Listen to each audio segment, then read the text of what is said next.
a mother's ability to let her child go out into the world, knowing that they're still vulnerable and that it's now down to them and the world to look after them. That's one of the bravest things that they can do. It's the female crucifixion. And that's exemplified best in, well, the best portrayal of that I've seen is Michelangelo's Pieta.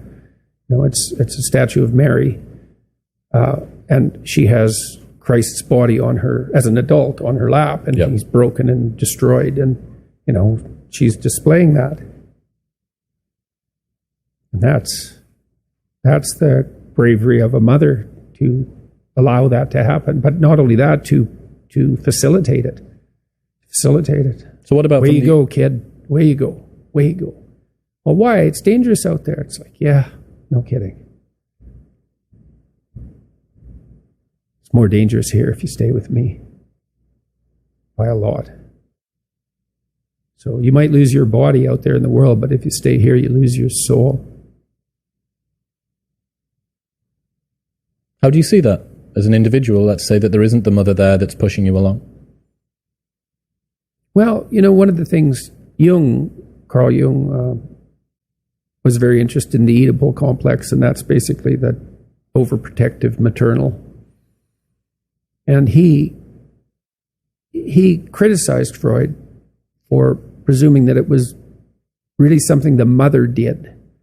He said it's more relational than that. First of all, it would be something the father would allow to happen, assuming there was a father around, so let's not forget about the paternal contribution to allowing that to occur.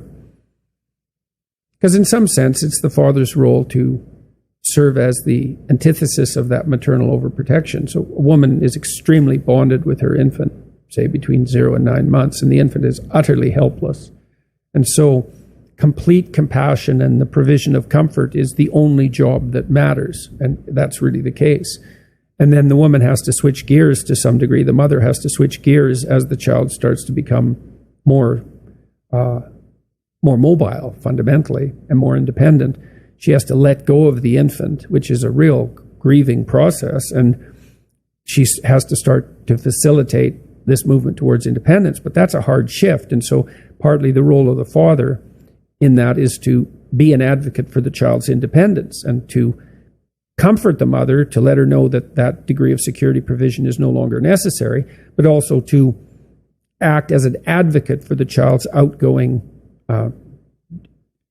desire. And so it's the Oedipal situation is not only the mother, it's also, say, the weak father, but then it's also the child. So you can imagine, because Jung believed that these negotiated agreements were relational. So, you know, you're 6, you're in grade 1, maybe you're feeling a little ill, maybe you're not, maybe you're playing with being a little ill, and maybe you're playing with exaggerating how ill you are, and your mom comes downstairs and says, you know, you've got a test today at school, maybe you haven't quite prepared for it, maybe you know you should have, and she says, but you know, you seem to have a tummy ache, maybe you're too sick to go to school.